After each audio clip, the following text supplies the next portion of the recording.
পরিকল্পনা এবং জনকল্যাণে কিভাবে এই পার্টি ভূমিকা রাখবে?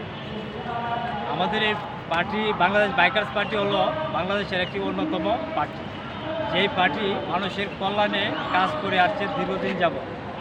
আমাদের এই সংগঠনের সদস্য হচ্ছে যাদের একটি মোটরসাইকেল আছে, যাদের মোটরসাইকেলের লাইসেন্স আছে, তারাই এই সংগঠনের সদস্য হতে পারবে।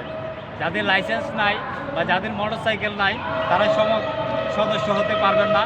এবং যারা হতে চান তারা কর্মী হতে পারবেন। যাদের গাড়ি নাই, মোটরসাইকেল নাই, লাইসেন্স নাই, তারা শুধু কর্মী হতে পারবে। আপনারা জানেন, আমরা একটা যখন বাইক কিনি, কেনার শেষ পর্যন্তই, শুরু থেকে শেষ পর্যন্তই মানুষের উপকার করে আসি।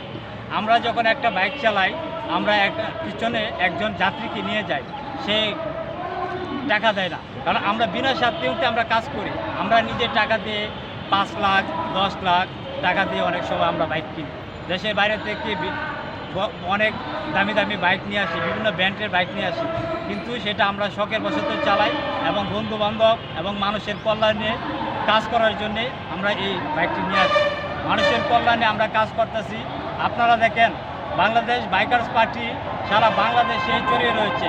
ঢাকা শহরে আমরা পাঠাও চালাচ্ছি, আমরা অফিস শেষ করে আমরা অনেকে পাঠাও চালাচ্ছি, আমরা অনেকে সরকারি কর্মকর্তা বা সরকারি কাজ করার পরেও, ছুটির পরেও আমরা যারা অল্প বেতনে কাজ করি, তারাও আমরা পাঠাও চালাচ্ছি, মানুষের কল্যাণে কাজ করছি।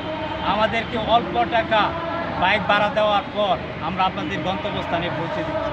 যারা দূর দূরান্ত যেতে চান, যাদের সময় থাকে না, আমরা অল্প টাকার বিনিময়ে আপনাদেরকে আপনাদের গন্তব্যস্থানে পৌঁছে দিচ্ছি। আপনারা জানেন, আমাদের মানব সেবাই হলো লক্ষ্য। আপনারা জানেন, অনেক সময় অনেক যাত্রী বা অনেক ব্যক্তি বা অনেক মানুষ অ্যাক্সিডেন্ট করে। আমাদের বাংলাদেশ বাইকার্স পার্টির সদস্যরা তাদেরকে কোনো টাকা পয়সা না নিয়ে তাদেরকে হসপিটালে বা স্বজনদের কাছে পৌঁছে দেয়। এটা একটা হলো মানব সেবা। যে মানব সেবা ইতিপূর্বে কোনো দল করে নাই, কোনো দল এই পর্যন্ত করে নাই। তাদের দল ক্ষমতায় যাওয়ার আগ পর্যন্ত বা নিবন্ধিত হওয়ার আগ পর্যন্ত কোনো দল করে নাই। ইনশাল্লাহ আমরা করছি, আমরা এখন পর্যন্ত করছি এবং ভবিষ্যৎ পর্যন্ত করে যাব। আপনারা জানেন, আজকের এই মানববন্ধন একটি ঐতিহাসিক মানববন্ধন, যা ইতিপূর্বে কখনো হয় নাই। আজ জাতীয় প্রেস ক্লাবের সামনে আমরা মানববন্ধন করেছি। যারা এমপি পদপ্রার্থী হয়েছেন, যারা এমপি মনোনয়ন সংগ্রহ করেছেন, যারা প্রার্থী হতে চেয়েছিলেন, আবার অনেকে প্রার্থী হওয়ার পর বৈধতা পেয়েছেন এবং অনেকেই পান নাই, যাচাই বাছাইয়ে বাদ করেছেন। কিন্তু তাদের টাকার আয়ের উৎস কোথায়, সেটা বাংলাদেশ বাইকার্স পার্টি জানতে চায়, বাংলাদেশের মানুষ জানতে চায়। বাংলাদেশের সাধারণ মানুষের টাকার উৎস যদি সকলের কাছে থাকে, যারা এমপি পদপ্রার্থী হচ্ছে তাদেরও টাকার উৎস কোথায়, সম্পত্তি বৈধ না অবৈধ, সেটা জানার অধিকার বাংলাদেশের মানুষের রয়েছে। আমরা বাংলাদেশ বাইকার্স পার্টি সংগঠন একটি অন্যতম সংগঠন, যেটা ইতিপূর্বে এবং বর্তমান এবং ভবিষ্যৎ করে যাব। আপনি আমাদেরকে টাকা দেন বা না দেন, আমাদের ভাড়া দেন বা না দেন, আমরা কিন্তু আপনাদের কাজ করে যাচ্ছি, আপনাদের উপকার করে যাচ্ছি, আপনাদের পাশে আছি এবং পাশে থাকবো ইনশাল্লাহ। আমরা সর্বসময় পাশে থাকতেছি। সদস্য পরিমাণ কি আছে সারা বাংলাদেশে, কতজন? আমাদের বর্তমানে সদস্য সংখ্যা 500 জন। 500 জনেরই মোটরসাইকেল আছে। আমাদের 500 জন সদস্যরই মোটরসাইকেল আছে। তারা পাঠাও মারে, তারা চাকরি অনেকেই করে, অনেকেই করে না। তাদের একটাই সম্বল হলো বাংলাদেশ বাইকার্স পার্টি বাইক। সেটা আপনারা জানেন, একটা বাইক কিনতে হলে সরকারকে রেজিস্ট্রেশনের টাকা দিতে হয়। কত সন থেকে চালু হয়েছে?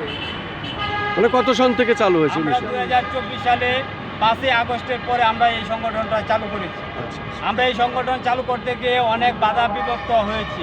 আমরা যখন কাউকে সদস্য বানাতে যাই, তখন অনেকে আমাদের মোবাইল চেক করছে, আমাদের উদ্দেশ্য জানতে চেয়েছে। আমাদের প্রথম উদ্দেশ্য হলো মানুষের সেবা করা, মানুষের কল্যাণে কাজ করা। আমাদের উদ্দেশ্য হলো যার কাছে কোনো টাকা পয়সা নাই, অর্থ নাই, তাদেরকে যেন আমরা সেই বিনাভাবে আমরা সার্ভিস দিয়ে দিতে পারি। আমরা বাংলাদেশ বাইকার্স পার্টি একটি অন্যতম পার্টি। রাষ্ট্রের কাছে আপনাদের দাবি কি, যদি একটু বলতেন, যেটা হলো আপনাদের সুবিধা বাইকার? আমাদের বাংলাদেশ সরকার ডক্টর মোহাম্মদ ইউনূসের কাছে দাবি, যারা এমপি পদপ্রার্থী হয়েছেন এবং নমিশন সংগ্রহ করেছেন, তাদের টাকা আয়ের উৎস কোথায়, সম্পত্তির উৎস কোথায়, সিআইডি এবং দুদককে যেন তদন্ত দায়িত্ব দেওয়া হয় এবং 6 মাস যাবৎ দেওয়া হয়। কারণ নির্বাচনের 10 দিন আগে পয়লাই ফেব্রুয়ারি হতে 30শে জুলাই পর্যন্ত যাতে তাদের বিদেশ যাত্রা বন্ধ করে দেওয়া হয় যারা এমপি পদপ্রার্থী এবং মনোনয়ন সংগ্রহ করেছেন। কারণ তাদের টাকা এবং সম্পত্তি আয়ের উৎস জনগণ জানতে চায়। তারা যদি বিদেশ চলে যায় তারা জনগণ জানতে চাবে না।